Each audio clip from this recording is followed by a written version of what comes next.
देवीं सरस्वतीं व्यासं ततो जयमुदीरये नष्टप्रायेषु भद्रेषु नित्यं भागवत सेवया भगवती युक्तं श्लोके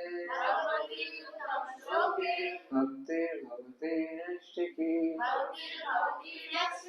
कृष्णाय वासुदेवाय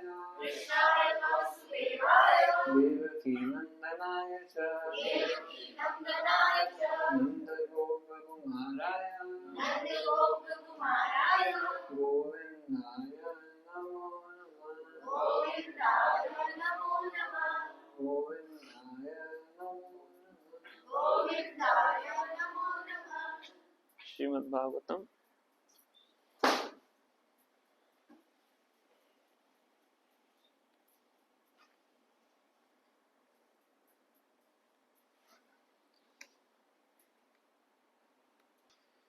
श्लोक नंबर 31 एंड 32 हम रिसाइट करेंगे, बाकी बाद में फिर रीड करेंगे।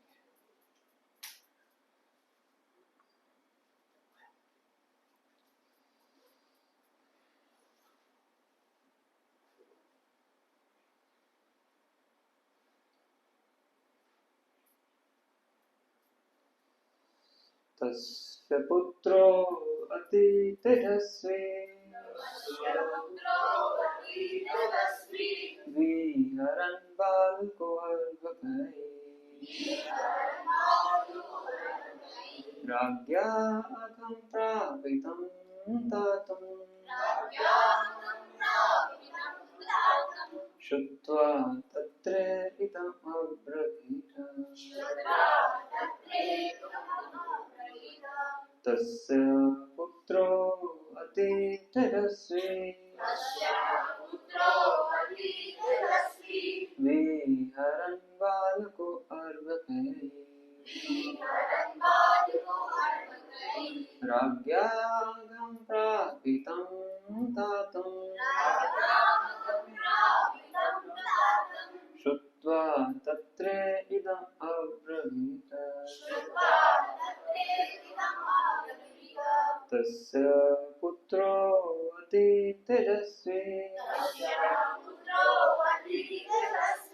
विहरन् बालको अर्भकैः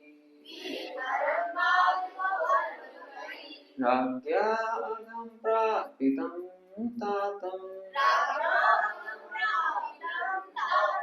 श्रुत्वा तत्र इदम् अब्रवीत्।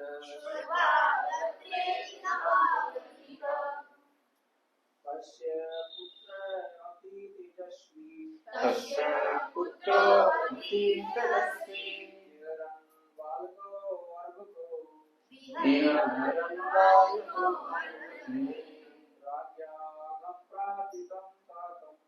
राज्ञा अहं प्रापितं तातुं श्रुत्वा तत्र इदम् अब्रवीत्। तस्य पुत्रो अति तेजस्वी विहरन् बालको अर्भकैः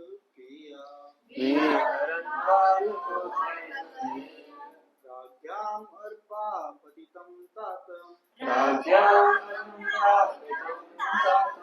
श्रुत्वा तत्र इदम् ब्रवीत्।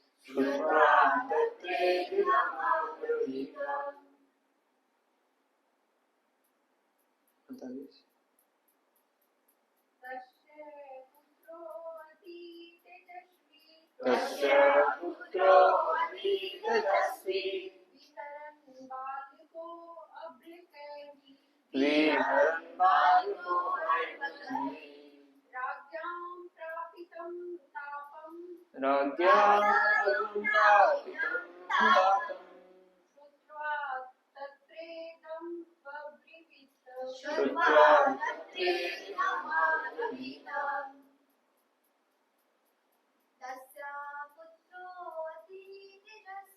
तस्य पुत्रो अति तेजस्वी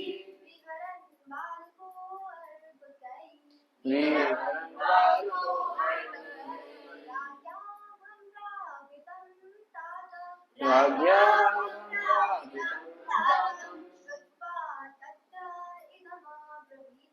श्रुत्वा तत्रेदमब्रवीत्।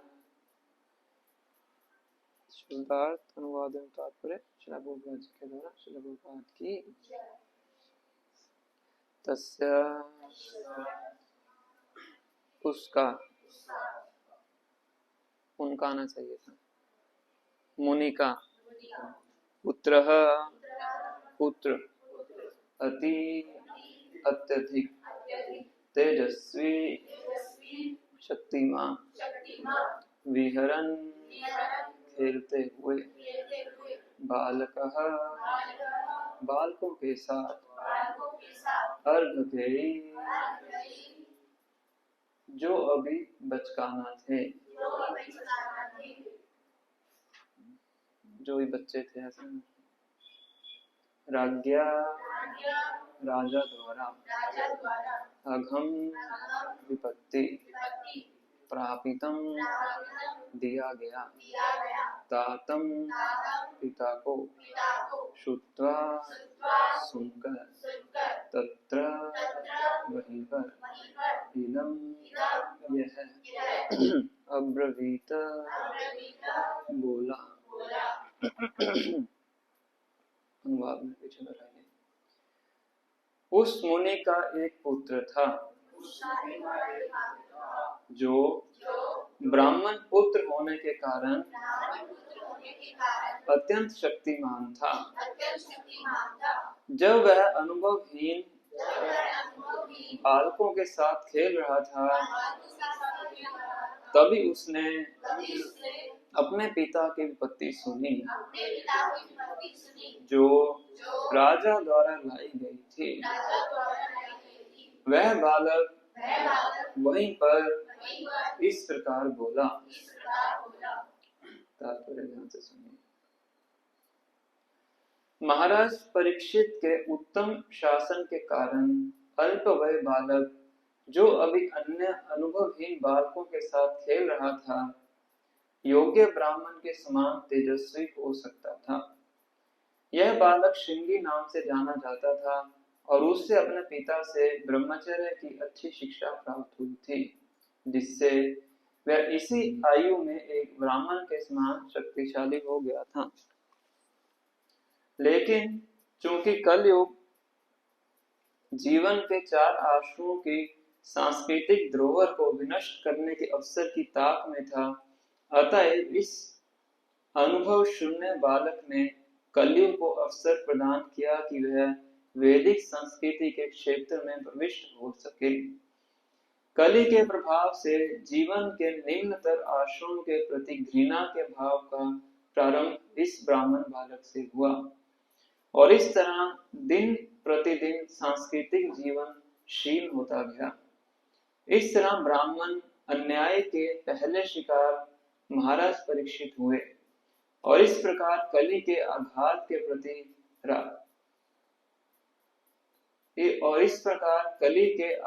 के प्रति राजा द्वारा दिया जाने वाला संरक्षण शिथिल पड़ गया। ओम ज्ञानतिमिरन्धस्य ज्ञानाञ्जनशलाकया चक्षुरुन्मीलितं येन तस्मै श्रीगुरुवे नमः। श्रीचैतन्यमभीष्टं स्थापितं येन भूतले स्वयं रूपा कदा मह्यं ददाति स्वपदान्तिकम्। वन्देऽहं श्रीगुरु श्रीयुतापदकमलं श्रीगुरुं वैष्णवांश्च श्रीरूपं साग्रजातं सहगण रघुनाथं तं सजीवम् साद्वैतं सावधूतं द्वैतं सहितं कृष्ण चैतन्यदेवं श्री राधा कृष्ण पादां सेवन्ता श्री शाखान्वितांश्च हे कृष्णा करुणा सिन्धो दीनबन्धो जगत्पते गोपेश गोपिका कान्त श्री राधा कान्त नमोस्तुते तप्त कांचन गौरांगी राधे वृंदावनेश्वरी वृषभानुसुते देवी नमामि हरे प्रिये वंशावतारूपेश कृपा सिन्धुभैव च पतितानां पावनेभ्यो वैष्णवेभ्यो नमो नमः जय श्री कृष्ण चैतन्य प्रभु नित्यानंद श्री अद्वैत गदाधर श्रीवासादि गौर भक्तवृंद हरे कृष्णा कृष्णा कृष्णा हरे हरे हरे राम राम राम हरे हरे नमो विष्णुपादाय कृष्णपृष्ठाय भूतले श्रीमते भक्तिवेदांत स्वामी नामिने नमस्ते सरस्वती देवे गौरवाणी प्रचारिणे निर्विशेषा शून्यवादी पाश्चात्य देशकारिणे।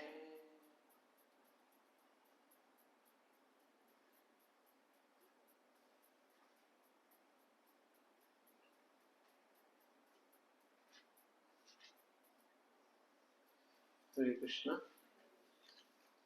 आप सबका हार्दिक स्वागत है।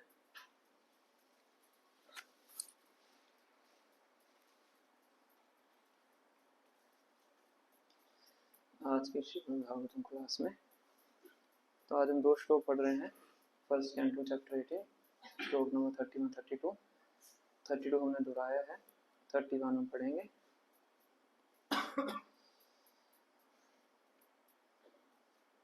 लौटने पर वे सोचने लगे तथा मन ही मन तर्क करने लगे कि क्या मुनि इंद्रियों को एकाग्र करके तथा आंखें बंद किए सचमुच समाधि में थे, अथवा वे निम्न क्षत्रिय का सत्कार करने से बचने के लिए समाधि का स्वांग रचा रहे थे।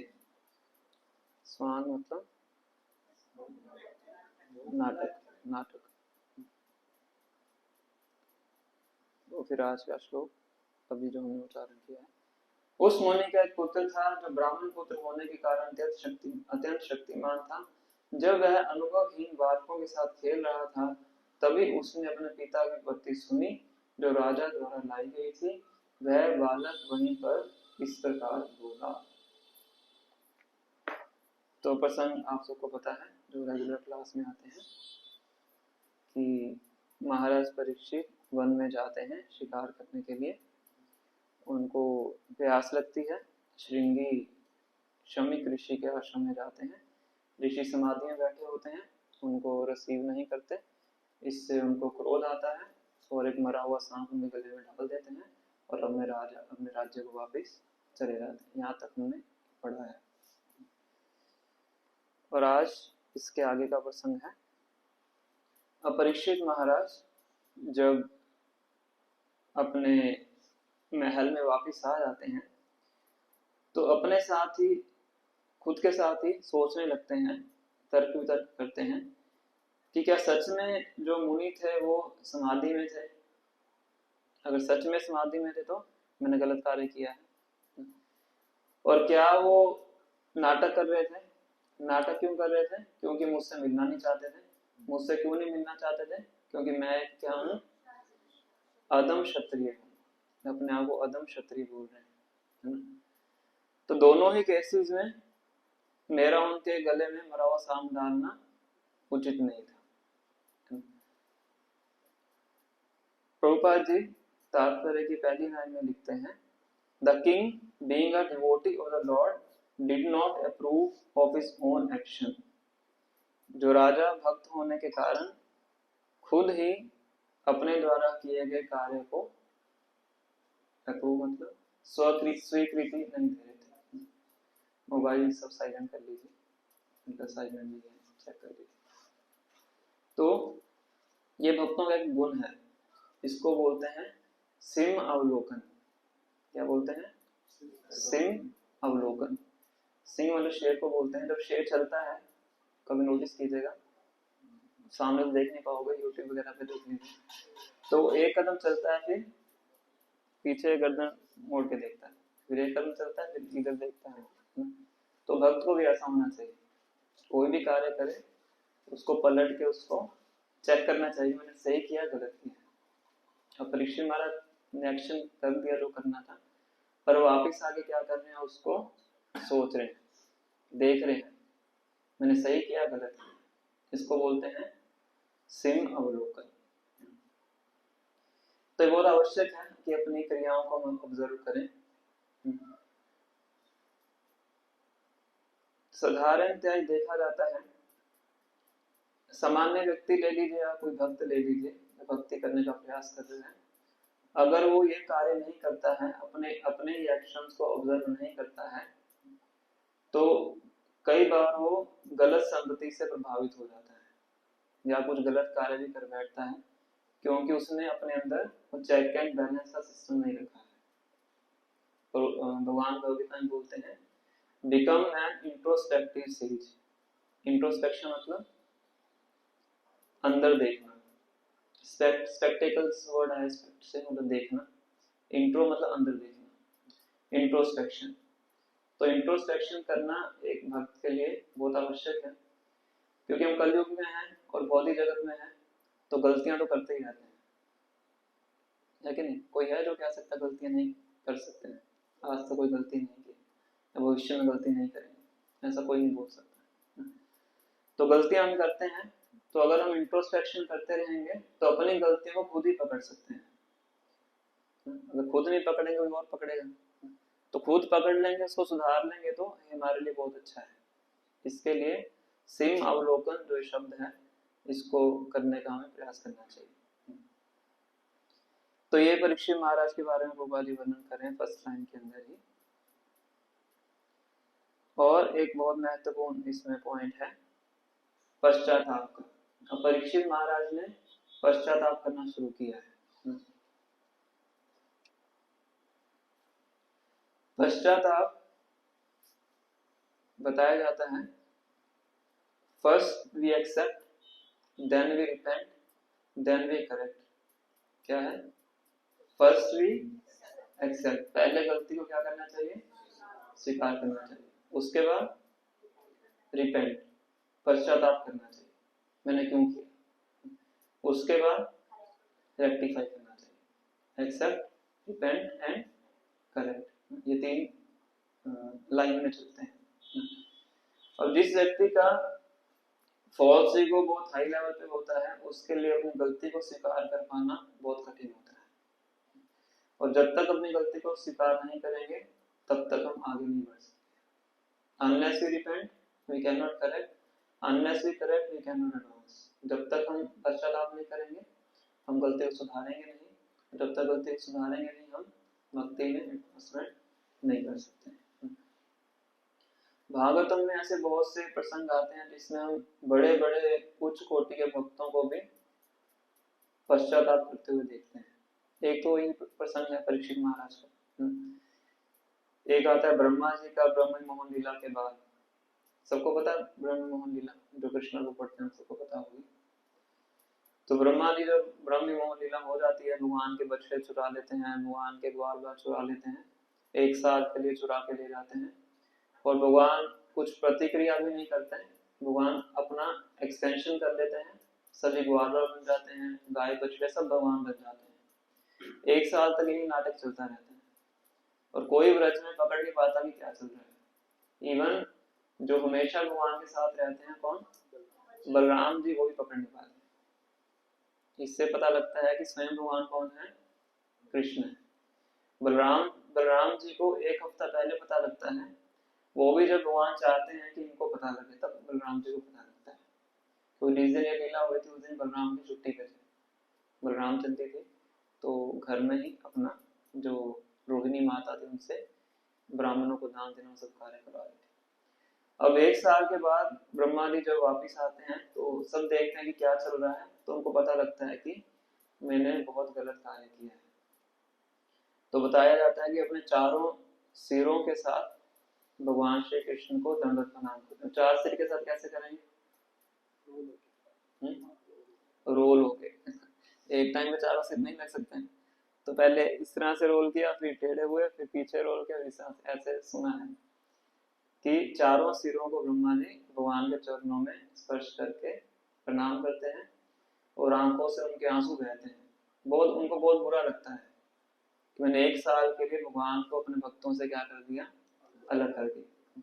और पूरा एक अध्याय ब्रह्मा जी भगवान की स्तुतियां करते हैं और भगवान ब्रह्मा जी को देखते भी नहीं है, आगे देखते रहते हैं।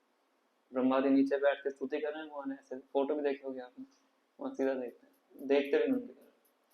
तो ब्रह्मा जी को बहुत पछतावा होता है कि मैंने बहुत ज्यादा गलत कार्य कर दिया, है ना।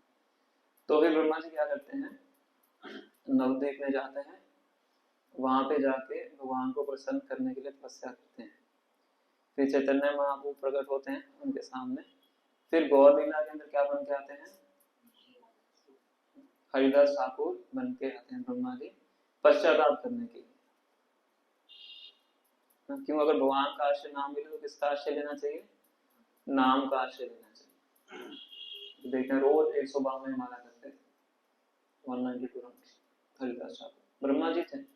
ब्रह्म मोहन लीला के बाद ही इस प्रकार से, और चैतन्य महाप्रभु से प्रार्थना करते हैं कि मैं निम्न कुल में पैदा हूँ, मेरी इच्छा है किसमें पैदा हूँ, मैं निम्न कुल में पैदा हूँ। क्योंकि ब्रह्मा जी की पोस्ट मेरी बहुत बड़ी है, इसी पोस्ट का मुझे क्या हो गया था, अहंकार हो गया था, इसी कारण मैं इतना बड़ा अपराध कर दिया। इसलिए अब मैं जो पैदा हूँ गौर लीला में, कैसे पैदा हूँ, निम्न कुल में पैदा हूँ। तो फिर यवन परिवार में उनका जन्म होता है हरिदास ठाकुर का। फिर इस प्रकार से पश्चाताप करते हैं, पूरा जीवन ही हरि नाम का जप करते हैं। और वृत्रासुर के प्रसंग में देखते हैं इंद्र पश्चाताप करते हैं किनके प्रति अपराध करने के बाद,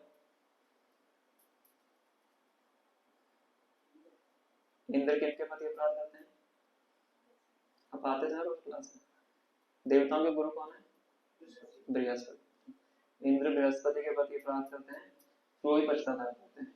गोवर्धन लीला के बाद ही पश्चाताप करते हैं। इंद्र के बहुत पश्चाताप के केसेस हैं।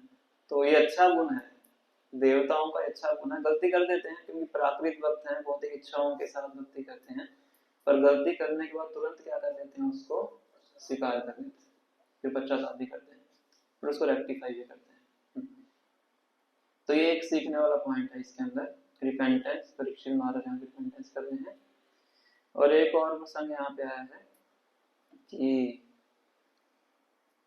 परीक्षित महाराज सोचते हैं कि शायद वो ऋषि मूल क्षत्रिय से मिलना नहीं चाहते थे, अधम क्षत्रिय से मिलना नहीं चाहते, क्योंकि वैदिक सिविलाइजेशन में ऐसा होता था, खास करके जो रिनाउंस्ड ऑर्डर में होते थे वो राजा से क्षत्रियों से नहीं मिलते थे।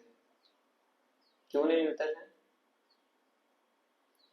क्योंकि जो राजा हैं, क्षत्रिय हैं, उनका मुख्य चेतना क्या रहती है, धन में रहती है, राज्य को बढ़ाने में रहती है, इंद्र तृप्ति में रहती है, लड़ाई झगड़े में रहती है। तो इसलिए जो ब्राह्मण होते थे उनसे मिलते नहीं थे। इसका एक बहुत सुंदर प्रसंग चैतन्य चेतावनी में आता है।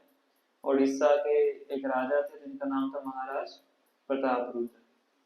वो साधारण क्षत्रिय नहीं थे, भगवान के भक्त भी थे, चैतन्य महाप्रभु से बहुत आसक्त थे। तो वो अपने गुरु सार्वभौम भट्टाचार्य को बोलते हैं कि मेरी एक बार चैतन्य महाप्रभु से भेंट करवाइए, मैं चैतन्य महाप्रभु से मिलना चाहता हूँ। कि महाप्रभु की ग्लोरी जो मैंने सुनी थी, बहुत सुना था महाप्रभु के बारे में, उनके दर्शन भी किए थे, उनके भक्तों के दर्शन भी किए थे, तो बड़ा उनकी इच्छा थी कि मैं चैतन्य महाप्रभु से मिलूं और उनका आश्रय स्वीकार करूं। तो उनके गुरु उनकी इस डिमांड को लेकर जाते हैं चैतन्य महाप्रभु के प्रति, और चैतन्य महाप्रभु क्या करते हैं, कानों पे हाथ रख लेते हैं, कहते हैं दोबारा ऐसी बात मत करना, मुझे उस राजा से नहीं मिलना है। वो भागवतम का श्लोक भी कोट कर देते हैं, कहते हैं जो व्यक्ति इस भौतिक जगत को पार करके भवधाम जाना चाहता है, उस व्यक्ति के लिए राजा से मिलना और स्त्री से मिलना किसके समान है, विष खाने से भी ज्यादा खतरनाक है। अपनी बात कर रहे थे चैतन्य महाप्रभु, तो तुम मुझे विष पिलाना चाहते हो, मुझे राजा से मिलने के लिए कह रहे। तो वो चले जाते हैं, सार्वभौम भट्टाचार्य राजा को बोलते हैं कि महाप्रभु तो बड़ा मुश्किल काम है, वो नहीं मिलना चाहते। तो राजा कहते हैं अगर महाप्रभु मुझसे नहीं मिलेंगे तो मैं क्या करूंगा, अपना राजपाट छोड़ दूंगा, अपने कान में छेद करवा के जो योगी बनते हैं ना, योगी की, वो कुंडल डाल लूंगा और अपना मैं निकल जाऊंगा, राज्य छोड़ के चला जाऊंगा। तो सारंग भट्टाचार्य द्वारा फिर आते हैं महाबू के पास कि ऐसा ऐसा बोल रहा हूँ। तो महाबू कहते हैं मैं नहीं हो सकता। फिर राजा को बताते हैं, राजा कहता है कि मैं तो अब मर जाऊंगा, अब मैं सुसाइड कर लूंगा अगर महाप्रभु मुझसे नहीं मिले। तो नित्यानंद प्रभु को बीच में डाला जाता है। जब कोई महाप्रभु को बहुत ज्यादा आग्रह करना होता था तो कि सबसे समीप कौन थे, नित्यानंद प्रभु, बलराम जी हैं। तो नित्यानंद प्रभु आते हैं तो महाप्रभु कहते हैं दोबारा मेरे पास आए तो मैं जगन्नाथपुरी छोड़ के चला रहूंगा, लाल ना चला रहूंगा, मैं यहाँ पे रहूंगा ही। बार बार मुझे आके क्या कर रहे हैं, प्रेशर डाल रहे हैं। तो फिर आगे बहुत बड़ा प्रसंग आता है। फिर राजा के बेटे को भेजा जाता है, बेटा पुत्र के समान होता है। जब बेटा आता है माँ को उसको गले लगा लेते हैं। वो जैसे ही बेटे को गले लगाते हैं उसके अंदर कृष्ण प्रेम संचारित हो जाता है, आंखों से आंसू बहना, कंपन होना, सब उसका शुरू हो जाता है। फिर आगे प्रसंग आता है। पॉइंट क्या है कि जो ब्राह्मण होते थे, वो कास्ट का जो विरागी आश्रम में होते थे, वो क्षत्रियों से मिलना नहीं चाहते होते थे, क्योंकि वो मोस्टली ये सब इंद्रिय तृप्ति के कार्यों में लिप्त रहते। पर परीक्षित महाराज तो ऐसे क्षत्रिय नहीं थे, वो तो स्वयं भगवान के द्वारा जिनकी रक्षा की गई थी, बहुत शुद्ध भक्त थे। तो इस प्रकार से परीक्षित महाराज अपने बारे में सोचते हैं। वो अपने बारे में इतना सोचेंगे कि मैं तो शुद्ध भक्त हूँ, मुझे भगवान दर्शन किए, तो वो तो यही सोच रहे कि मैं निम्न क्षत्रिय हूँ। तो इसलिए शायद जो शमिक ऋषि हैं मुझसे मिलना नहीं चाहते हैं। तो श्लोक नंबर 32, इसका तात्पर्य बहुत महत्वपूर्ण, छोटा तात्पर्य है, प्रभुपाद ने दिया है। तो परीक्षित महाराज अपने राज्य में चले जाते हैं। इसी दौरान उस ऋषि के जो पुत्र होते हैं तो उनका नाम था श्रृंगी। तो यहाँ पे वर्ड यूज किया गया इनएक्सपीरियंस्ड बॉय। इनएक्सपीरियंस बॉय मतलब बच्चे थे, छोटे छोटे से बच्चे थे, दुनिया का ज्यादा उनको अनुभव नहीं था। आगे हम चर्चा करेंगे इनएक्सपीरियंस होने का मतलब क्या है। तो उनके पास खबर पहुंचती है कि आपके पिताजी के गले में परीक्षित महाराज ने क्या डाल दिया है, मरा हुआ सांप डाल दिया है। तो बड़ा क्रोध आता है उनको, जो ब्राह्मण के पुत्र थे, वो क्रोध में आके फिर वो परीक्षित महाराज को शाप देते हैं। वो आगे आएगा। तो इसमें तात्पर्य में श्रील प्रभुपाद जी बहुत से बिंदुओं पे चर्चा करते हैं। पहला पॉइंट ये है, प्रभुपाद जी लिख रहे हैं कि परीक्षित महाराज का जो राज्य था वो इतना सुचारू तरीके से उसका व्यवस्थित किया गया था कि छोटे बालक के अंदर भी इतना बड़ा बल था। छोटा सा बच्चा है और उसके अंदर भी इतना तेज था कि वो एक राजा को भी क्या दे सकता था, श्राप दे सकता। इस प्रकार से उन्होंने अपने राज्य को व्यवस्थित किया। एजुकेशन सिस्टम इस प्रकार से था। प्रभुपाद जी तात्पर्य में लिख रहे हैं जो श्रृंगी नाम के बच्चे थे, इन्होंने अपने पिताजी से ब्रह्मचर्य की पूरी शिक्षा उन्होंने ग्रहण की, शमिक ऋषि से। पिताजी ऋषि हैं, तो इसलिए इतना उनका बल था। ब्रह्म तेज का वर्णन आता है महाभारत रामायण के अंदर भी वर्णन आता है कि जब विश्वामित्र मुनि वशिष्ठ ऋषि के पास जाते हैं, तो हंटिंग करते हुए जाते हैं वशिष्ठ मुनि के पास, तो वशिष्ठ उनका बहुत अच्छे से सम्मान करते हैं। और वशिष्ठ मुनि क्या करते हैं, केवल विश्वामित्र मुनि का ही नहीं, जितनी उनकी सेना होती है सबका सम्मान करते हैं। कैसे सम्मान करते हैं, उन सबको प्रसाद खिलाते हैं। अब एक ऋषि है जो कि जंगल में एक कुटिया में बैठा हुआ है, तो सेना तो हजारों की संख्या में होती है, उनको प्रसाद कैसे खिलाएंगे। तो उनके पास एक गाय होती है। कौन सी गाय होती है, सुरभि गाय होती है, कामधेनु गाय बोलते हैं। तो गाय ही सारा अरेंजमेंट करती है, बैठने का अरेंजमेंट गाय करती है, सारे व्यंजन गाय से तैयार होते हैं, सब कुछ प्राप्त हो जाता है। तो विश्वामित्र मुनि के मन में आता है कि इतना ऋषि ने कैसे अरेंज कर दिया। तो ऋषि सरल होते हैं, बता देते हैं कि ये मेरे पास गाय है तो इससे सब कुछ होता है। तो सोचता है कि अगर गाय मुझे प्राप्त हो जाए तो भी बताया गया ना कि क्षत्रिय जो होते हैं उनके अंदर पोजेशन की भावना बहुत होती है। तो विशिष्ट उनको मना कर देते हैं, क्योंकि गाय उनकी प्रोटेक्शन में थी। ऐसा नहीं कि अपनी संपत्ति नहीं देना चाहते थे, पर गाय को एक माता की पोजीशन दी जाती है, माता को कोई किसी और को कैसे दे सकता है। और वो उसको एक्सप्लॉइट करेंगे, उससे हमेशा मांगे करते रहेंगे, तो वशिष्ठ मुनि मना कर देते हैं। तो वो जबरदस्ती ले जाने का प्रयास करते हैं। तो वशिष्ठ मुनि के पास ब्रह्म तेज होता है और विश्वामित्र मुनि के पास क्षत्रिय का तेज होता है। तो वशिष्ठ मुनि के सामने विश्वामित्र मुनि पूरी तरह से हार जाते हैं, सारी सेना परास्त हो जाती है, विश्वामित्र भी परास्त हो जाते हैं। उस टाइम शायद नाम विश्वामित्र था, कुछ और था, मुझे पता नहीं, राजा थे उस टाइम। तो विश्वामित्र मुनि अपने राज्य में जाके सोचते हैं कि क्या फायदा हुआ मेरा क्षत्रिय बनने का, इतना मैंने मेहनत की, इतनी सेना इकट्ठी की, बहुत प्रयास किया, वो एक कुटिया में छोटा सा ब्राह्मण बैठा हुआ है, उससे मैं हार गया, तो मुझे भी क्या बनना चाहिए, ब्राह्मण बनना चाहिए।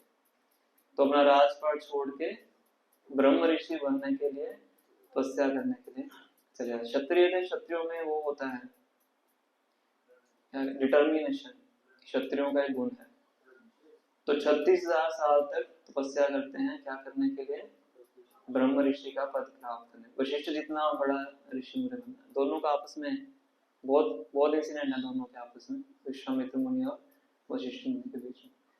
36,000 साल तक तपस्या करते हैं, इंद्र इनसिक्योर हो जाते हैं, मेनका को भेजते हैं, उनकी तपस्या भंग हो जाती है। तो भंग हो जाती है, दोबारा फिर खड़े होते हैं, फिर तपस्या करते हैं 1000 साल तक, फिर इंद्र रंभा को भेज देते हैं। तो रंभा को देखते हैं, क्रोध आ जाता है, उसको पत्थर की मूर्ति बना देते हैं, क्रोध के कारण उनकी तपस्या भंग हो जाती है। फिर तपस्या करते हैं, तो सुनाशेप नाम के व्यक्ति आते हैं उनसे मदद मांगने के लिए, उससे फिर तपस्या भंग हो जाती है। चौथी बार फिर तपस्या करते हैं, तब जाके ब्रह्म ऋषि का पद प्राप्त होता है, वही वशिष्ठ मुनि से पूछने के बाद फिर जाके ब्रह्म ऋषि बनते हैं। क्यों? कि ब्रह्म तेज प्राप्त करना चाहिए। भगवान राम को भी रामायण में आता है कि अस्त्र शस्त्र भी प्रदान करते हैं। तो इसलिए जो ब्रह्म तेज है वो क्या है, क्षत्रियों के तेज से बढ़के है। पर जो परीक्षित महाराज हैं वो एक साधारण क्षत्रिय नहीं है, तो चाहते तो इस श्रृंगी ऋषि का जो श्राप था उसको भी वो पलट सकते हैं, पलट के उनको श्राप दे सकते हैं, है ना। पर क्योंकि वो क्या कर रहे हैं, अभी पश्चाताप कर रहे हैं, पहले अपनी गलती स्वीकार कर चुके हैं, तो उनको टिट फॉर टैट करने की उनकी इच्छा उनके अंदर उत्पन्न, भक्तों के गुण ऐसा इनके यहाँ पे प्रकट हो रहे हैं। और प्रभुपाद जी यहाँ पे वर्णन कर रहे हैं कि जो वर्ण आश्रम पद्धति है, वर्ण आश्रम पद्धति क्या है, ब्राह्मण, क्षत्रिय, वैश्य, शूद्र, ब्रह्मचारी, गृहस्थ, वानप्रस्थ और संन्यास, 4 वर्ण और 4 आश्रम। इनका जो पतन है वो इसी पॉइंट से शुरू हुआ है, कलयुग शुरू होने वाला है। तो कलयुग की शुरुआत में जो वर्ण आश्रम सिस्टम था वो क्या बन गया, कास्ट सिस्टम बन गया, जाति प्रथा जिसको हम बोलते हैं। ये ऊंचे कुल का है, ये नीचे कुल का। वर्ण आश्रम सिस्टम के अनुसार कोई ऊंचा नीचा नहीं है, अपनी मनोस्थिति के अनुसार कोई शूद्र है, कोई क्षत्रिय है, कोई ब्राह्मण है, कोई वैश्य है, किसी को कोई अधिकार नहीं है किसी को नीचा दिखाने के लिए। और अब यहाँ पे श्रृंगी ऋषि क्या कह रहे हैं, आगे हम पढ़ेंगे कि तो क्षत्रिय हैं, ये तो हमारे लिए क्या है, एक वॉच डॉग, मतलब सिक्योरिटी गार्ड, ये तो ब्राह्मणों के लिए क्या है, सिक्योरिटी गार्ड है। अब सिक्योरिटी गार्ड ही अपने मालिक को अपमानित कर दे, इस तरह से बहुत अपशब्द बोलते हैं। तो एक तरह से नीचे वाली जाति को क्या करें, नीचा दिखा रहे हैं। तो यहाँ से वर्णाश्रम सिस्टम क्या बन गया, जातिवाद में परिवर्तित हो गया। फिर आगे जाके इसका बहुत भयंकर रूप हमने देखा। अब तो चलो काफी अबॉलिश भी हो गया है, छुआछूत की वो सब अनटचेबल वो सब चीजें शुरू हो जाती है। इस कुएं से इस जाति के व्यक्ति ने पानी ले लिया, उस कुएं से पूरा गांव पानी नहीं लेगा, है ना, ऐसा बोलते। इसके ऊपर इस व्यक्ति ने किसी के ऊपर पानी छिड़क दिया तो वो भी अब क्या हो गया, हमारे समाज से बहिष्कृत हो गया। इसको उसने छू लिया, इसके घर में किसी ने खाना खा लिया, सब चीजें बाद में शुरू होती है। शुरुआत कहाँ से होती है, इस पॉइंट से होती है। और प्रभुपाद यही वर्णन कर रहे हैं कि जो कलयुग था वो मौका ढूंढ रहा था कि किस प्रकार से मैं अपने प्रभाव को डालूं, कलयुग का समय आने वाला है। पर परीक्षित महाराज ने इतना सिस्टम टाइट करके रखा हुआ था कली के लिए कि उसको पनपने के लिए जगह नहीं मिल पा रही थी। 5 चीजें परीक्षित महाराज ने दी थी उनको रहने के लिए। कौन सी? जहाँ पे नशा होता है, जहाँ पे मांसाहार होता है, जहाँ पे जुआ होता है, जहाँ पे अवैध संबंध होता है, और 5वां जहाँ पे अधिक सोना होता है, मतलब धन इकट्ठा होता है। तो परीक्षित महाराज इतने अच्छे से अपने राज्य को रन कर रहे थे, 5 चीजें उनके राज्य में नहीं थी। इसलिए कल ही मौका ढूंढ रहा था किसी प्रकार से इनको रास्ते से हटाया जाए। ये रास्ते से हटाएंगे तो फिर मेरा समय आ सकता है। कली तो आना ही है, कल समय के प्रभाव से आना ही। तो इस ब्राह्मण के माध्यम से कली को क्या मिल गया? मौका मिल गया परीक्षित महाराज को रास्ते से हटाने के लिए। और विश्वनाथ चक्रवर्ती ठाकुर इसकी टीका में लिखते हैं कि सारी भगवान की योजना थी। क्यों? परीक्षित महाराज को जल्दी जल्दी अपने धाम वापिस बुलाने के लिए। और दूसरा श्रीमद् भागवतम का उदय करने। दो अभिप्राय भगवान के इस केस में थे। तो इस प्रकार से जो कली है, इस पॉइंट के बाद कली अपना प्रभाव दिखाना शुरू करता है।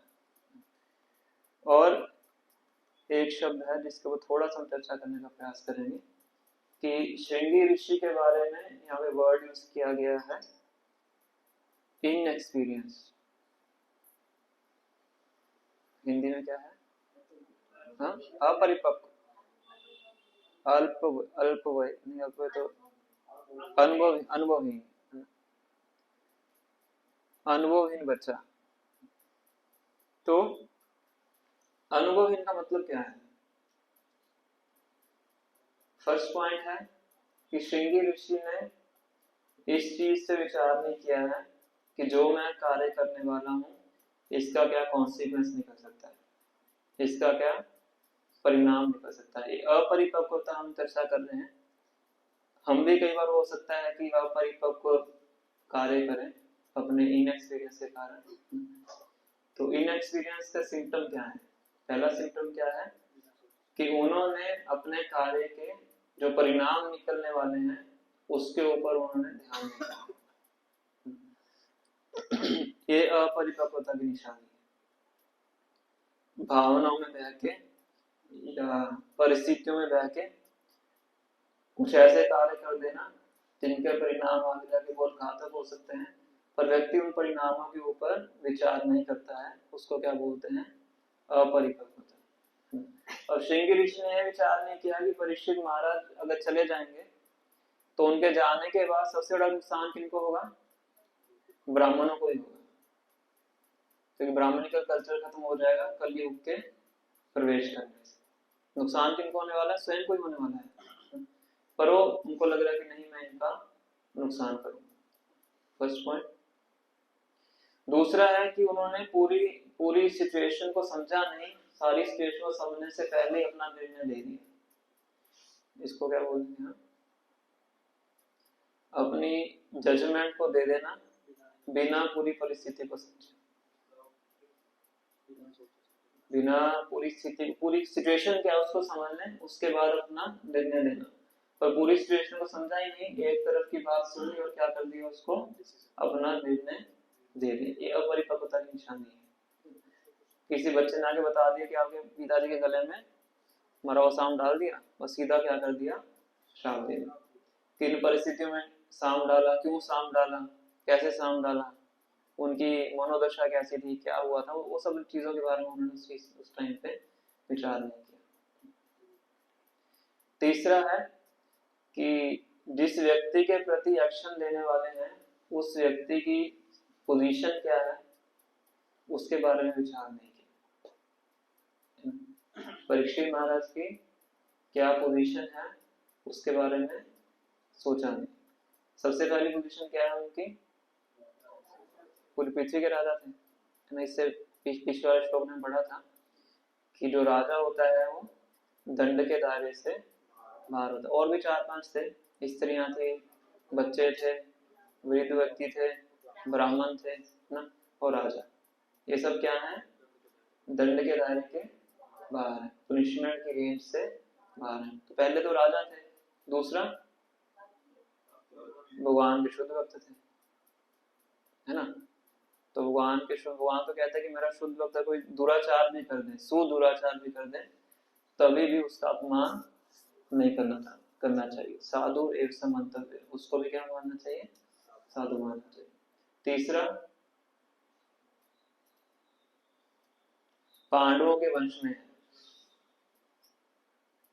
भगवान ने बोला था, पांडवों को भी बोला था और प्रहलाद महाराज को भी बोला था कि जिस घर में आपके जैसा भक्त पैदा हो जाता है उसकी 21 पीढ़ियां डिलीवर हो जाती है। भगवान ने बानासुर को भी नहीं मारा, क्यों? कि प्रहलाद महाराज के वंश में थे। भगवान ने बलि महाराज को पूरा सूतर लोक दे दिया, क्यों? प्रहलाद महाराज के वंश में। और परीक्षित महाराज क्या है? डायरेक्ट डिसेंडेंट है पांडवों के। पांडवों के बाद अभिमन्यु, अभिमन्यु के पुत्र हैं परीक्षित महाराज। तो तीन चीजों पे उन्होंने विचार नहीं किया कि परीक्षित महाराज की पोजीशन क्या है, बिना पोजीशन को समझे उनको क्या दे दिया? श्राप दे दिया। और चौथा है अपरिपक्वता की निशानी, कि उन्होंने बहुत बड़ा स्टेप ले लिया इन कंपैरिजन टू, कि उन्होंने कार्य कितना बड़ा, जितना बड़ा कार्य किया, जिस हद तक का कार्य किया था उसे कहीं बड़े हद तक का उन्होंने क्या ले लिया? स्टेप ले लिया। ठीक है, अपमानित किया है। अगर हम उस दृष्टि से देखें तो आप अपमानित कर दीजिए, और ये थोड़ा कि उसको मार ही दें। उन्होंने शम्य ऋषि को तो मारा नहीं है ना, कुछ हिट भी नहीं किया उन्होंने। ठीक है, भौतिक दृष्टि से देखें, चलो अपमान कर दिया, तो आप भी अपमानित कर लीजिए, टिट फॉर टैट ही करना है। पर हमने क्या कर दिया? उनको मार ही दिया, मतलब 7 दिन के बाद मृत्यु हो जाएगी, मतलब एक तरह से मार दिया। तो ये सब क्या है? अपरिपक्वता की निशानी है। हम अपने जीवन में अप्लाई कर सकते हैं इसको।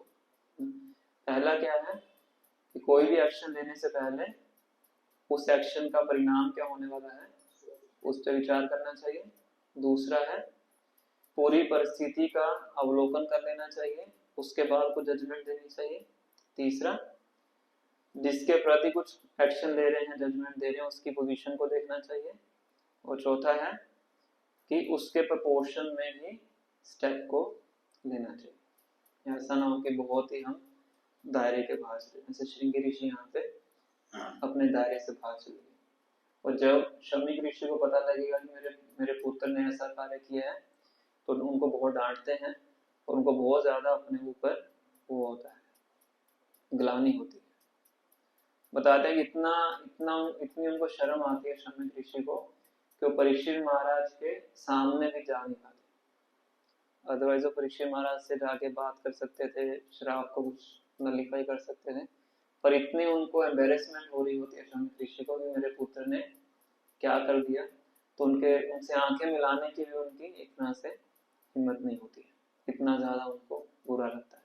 फिर श्रृंगी को डांटते भी हैं श्रृंगी ऋषि को, आपने परीक्षित महाराज जैसे राजा के प्रति कितना गलत कार्य किया। वो हम आगे के श्लोकों में पढ़ेंगे। तो कुछ पॉइंट्स हमने चर्चा की हैं इन 2 श्लोकों में से। फर्स्ट पॉइंट था कि हमें सिम अवलोकन, जो शब्द हमने चर्चा किया है, अपने ही एक्शंस को ऑब्जर्व करना चाहिए।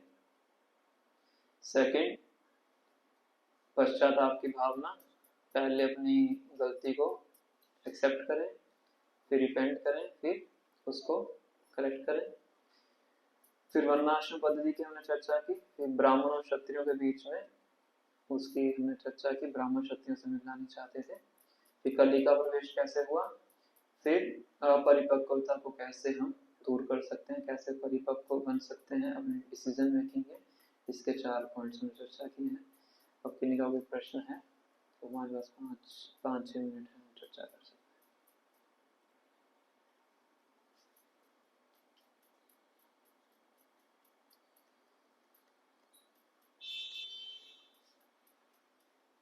जैसे परीक्षित महाराज जब क्रोध किया था, तो उस समय इसको अच्छा माना कि क्रोध किया है, इसको मतलब एग्जैक्ट वर्ड तो याद नहीं, तो मतलब बस तो क्रोध नहीं होना चाहिए, लेकिन भागवतम को उदय होना था, इसलिए फिर हम यहाँ पे देख रहे हैं कि पश्चाताप हो रहा है। तो अगर गुड है तो पश्चाताप हम्म। तो पश्चाताप कौन कर रहा है? ऋषि महाराज कर रहे हैं। तो वो तो अपने एक्शन को देखे ना कि मैंने गुस्सा किया, मुझे गुस्सा नहीं करना चाहिए। वो तो हमें आचार्यों ने बताया कि पूरी जो जितने भी पूरी सिचुएशन है वो भगवान के द्वारा रचित की गई, तो हमें आचार्य ने बताया। तो परीक्षित महाराज एज एन इंडिविजुअल वो तो अपने एक्शन को इस तरह से देखना कि मैंने गलत किया है। बाहर से ऋषि मतलब जिन्होंने परीक्षित महाराज एज ए डूअर उनकी एक्टिविटी अपनी एक्टिविटी को देखना है। वो तो हमें पता है कि भगवान ने पूरी रचना की है, वो इनको ही पता लगेगा बाद में, पर अभी तो वो यही सोच रहे हैं कि मैंने गुस्सा करके गलत किया। तो इससे तो ये पता चल रहा है कि एक वक्त है जिनको क्रोध भी आता है, जिनको गुस्सा भी होता है, तो वक्त को भी सारे जो मटेरियलिस्टिक एक्टिविटी है वो है, लेकिन वो इसलिए क्या है एक्सटर्नली भगवान जो कर रहा है, जो देख रहा है, जो करने वाला है उसके द्वारा ही हो रहा है, जैसा ईश्वर का बोला है। पर ये उन भक्तों के लिए होता है जो कि शुद्ध अवस्था में है। जो साधक हैं वो तो प्रकृति के तीनों गुणों के वश में आके कई बार गलतियां करते भी हैं, बहुत बार गलतियां करते हैं, गुस्सा भी करते हैं। ऐसा नहीं कि हम गुस्सा करें और बोल दें कि भगवान की योजना थी। तो साधक तो क्या है कि धीरे धीरे ऊपर उठता है, नीचे भी जाता है, इस तरह से चलता है। पर जो शुद्ध भक्त हो जाता है वो प्रकृति के तीनों गुणों से ऊपर होता है। तो उनके केस में अगर ऐसा कुछ घटित होता है तो विचार किया जाता है कि ऐसा कैसे हो गया, तो उनके साथ भगवान कुछ अपना हस्तक्षेप करके उनके जीवन में इस प्रकार का कार्य करते हैं। अर्जुन का केस डिस्कस किया था हमने, वृत्रासुर का केस डिस्कस किया था, परीक्षित महाराज का तो केस है। और भी भक्त हैं आप तो शुद्ध भक्ति की कैटेगरी में।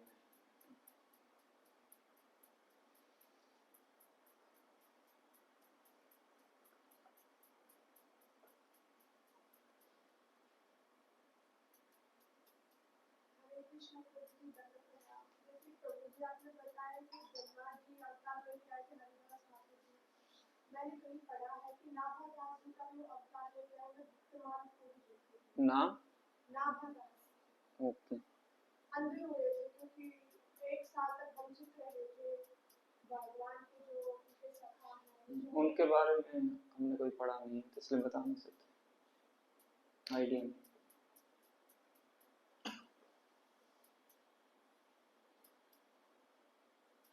Any other doubt is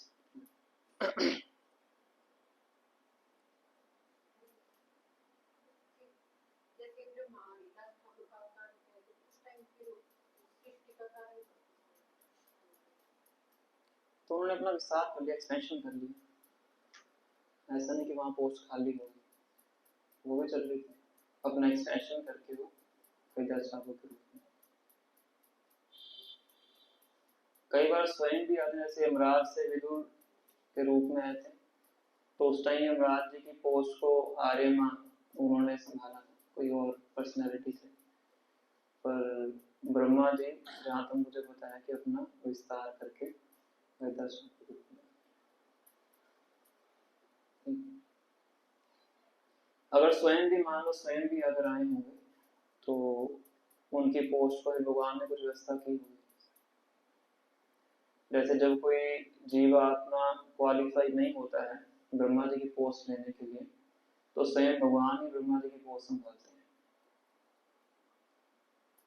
किसी पर्टिकुलर क्रिएशन के टाइम पे, किसी पर्टिकुलर यूनिवर्स के अंदर अगर कोई भी जीवात्मा नहीं है क्वालिफाइड ब्रह्मा बनने के लिए, तो उस केस में स्वयं भगवान ही ब्रह्मा जी बनते हैं। ब्रह्मा जी की भूमिका भगवान ही निभाते हैं।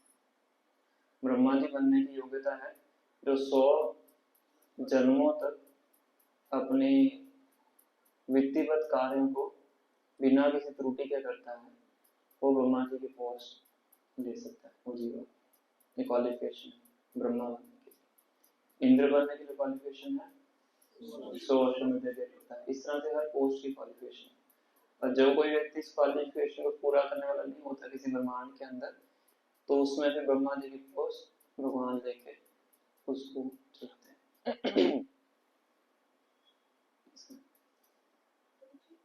टाइम तो मतलब कि ब्रह्म लोक का टाइम अलग है, पृथ्वी का टाइम अलग है, तो हाँ, तो भी आप समझ सकते हो कि जैसे भगवान कृष्ण के समय में ब्रज में 1 साल हुआ था, ब्रह्मा जी के 1 क्षण हुआ था, और हरिदास ठाकुर कितनी टाइम रहे थे, मैं भी 70-80 साल रहे होंगे, तो मुझे आइडिया, गैस कर रहा हूँ। महाप्रभु के अप्रकट होने से पहले अप्रकट हो गए थे, और महाप्रभु से वृद्ध भी थे, पहले से थे, तो महाप्रभु 48 ईयर्स तक रुके थे, तो मे बी वो 60-70 इतना। हाँ? तो ब्रह्मा जी का उसके हिसाब से बहुत कम टाइम हुआ। हाँ, वो भी हो सकता है कि वैसे भी वॉशरूम चला जाता है, ब्रह्मा जी के उसके हिसाब से हो गया, अपने से छुट्टी लेते हैं, ऐसा भी हो। सटीक रूप से मतलब इसका वर्णन नहीं है, तो जहां तक मुझे पता है कि जो बड़ी पर्सनैलिटीज होते हैं अपना विस्तार कर लेते हैं, एक ही टाइम पे 2 जगह पे हो सकते हैं। श्री श्री राधा जी का